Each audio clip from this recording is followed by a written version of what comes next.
Hey guys! Welcome sa aking YouTube channel. Ako po si Lizelle Domdom, ang iyong ka-super tindera from Batangas. Hello po, kumusta po? Ayan, may nagbibideo kayo, pagpasensyahan nyo na. Sana pakinig nyo pa rin ako. For today's video ay i-share ko sa inyo ang mga paninda kong tinapay at kung magkano ba yung mga presyuhan ko doon. Kasi madalas talaga, maraming nagtatanong, siguro mga first timer sa pagsasari-sari store, kung magkano ba yung mga presyuhan ng mga paninda. Yun ang lagi nilang tinatanong. So dito, para magka-idea kayo, magkano nga ba yung pricing ko dito sa aking sari-sari store? Ito ay Batangas area. So magkakaiba tayo ng puhunan. Depende sa location natin. Merong lugar na mas mura, merong lugar na mas mahal. Syempre, ilalagay nyo rin dyan. Kailangan nyo i-consider din yung mga expenses nyo sa pagmamarkup ng inyong mga paninda.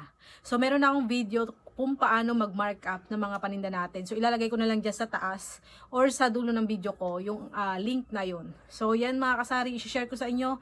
Marami pa yung tinapay na yan. Pinatas ko lang. Ayan. Pero kukunin natin.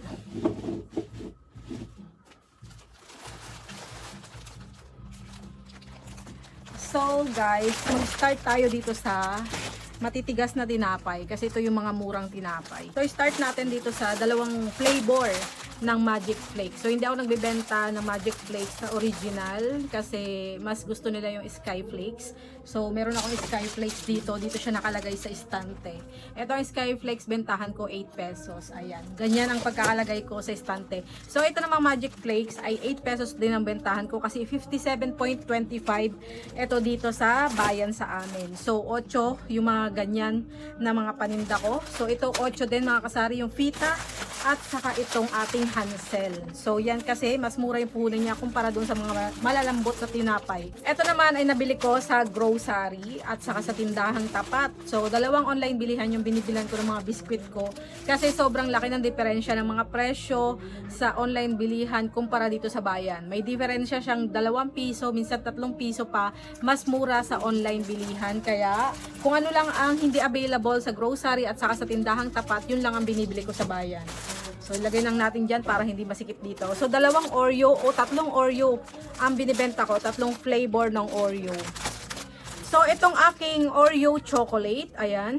Ito ay 8 pesos yung benta ko mga kasari. Kasi itong Oreo chocolate ay nagkakahalaga ng 67.35. Ganon din yung Oreo na vanilla. Magkapresyo sila.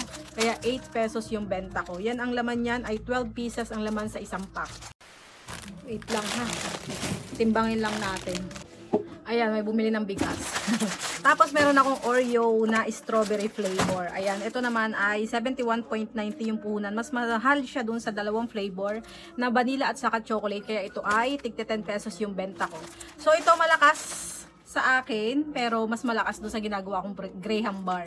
Kasi mas gustong-gusto nila yung flavor na cookies and cream. Ayan, kaya marami akong stock nito.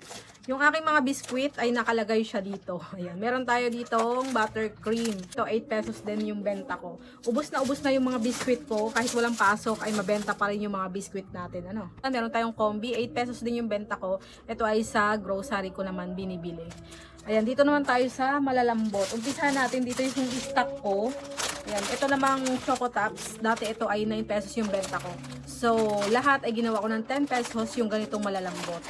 Ayan, 10 pesos na. Tapos, itong Doughy Donut naman. Ang Doughy Donut ko ay 12 pesos yung benta ko. Ito naman ay dati 11 na yung benta ko. Kaso, madalas ay laging merong damage or walang hangin yung plastic.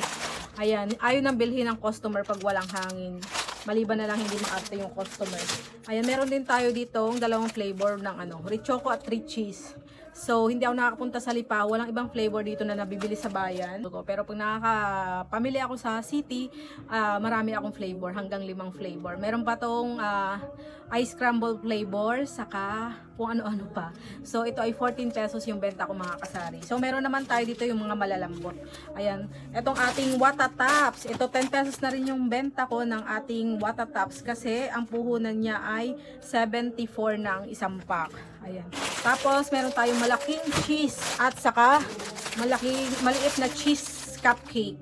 Ayan, ito ay 12 pesos yung benta ko. Ito ay 10 pesos yung benta ko. Huwag kayong malilito sa dalawang ito ha. Baka maibenta nyo itong big ng 10 pesos lang. So, magkaibang size yan sila. Tapos, meron tayong pinakamalakas kong ibenta. Itong fudgy bar ay sa grocery ko binibili. Ayan, 78 pesos to sa grocery. So, 10 pesos ang bentahan natin yan. Itong Whoopie, 12 pesos na rin ang bentahan ko. Dating 11 pesos kasi tumaas na rin yung puhunan. Dalawa yung flavor na binibenta ko nito. Strawberry saka itong vanilla. Ayan, Choco Loco ang flavor. Tapos ito, meron pa tayong ganito.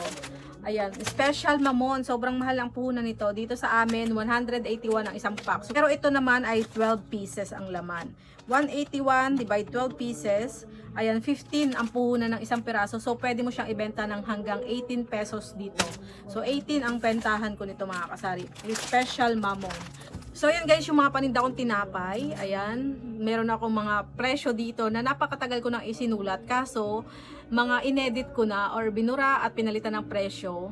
Kasi nagtaasan na. Katulad nito, mga fudgy bar. Dating 9 pesos, ginawa ko ng 10 pesos. Tapos, iyan, nag-iba na rin. Yung Oreo kasi, dati 10 pesos yung benta ko. Hindi ko alam kung bakit. Basta mas mahal dati yung Oreo, diba? Hindi ko alam kung nagkamali na ako ng pricing. 10 pesos yung benta ko dati, pero nung nalaman ko na mas mura na siya, tapos 12 pieces ang laman, binabaan ko na siya ng 8 pesos. Tapos yung Whoopie, Doughy Donuts, saka yung Richies at Richoco, ayan yung mga presyo nila. So yan yung mga binibenta ko. May ice gem pa pala ako, naubos na. Meron din akong Wafrets at saka Presto na peanut butter na ubos na rin. Yan lang guys, sana nagka-idea kayo sa pricing. Yan ay guide lang para sa mga bagong nagsasari-sari store, mga susubok magsari-sari store at naghahanap kung ano ba yung tamang pagpa-pricing, lalo na dito. Per item tayo, per category tayo. Ngayon mga biscuit and breads ang ating category. So yan lang guys, salamat sa inyong panonood. So, huwag kalimutang i-subscribe ang aking YouTube channel, Lisel Domdom. Salamat po, bye-bye. Happy selling, God bless.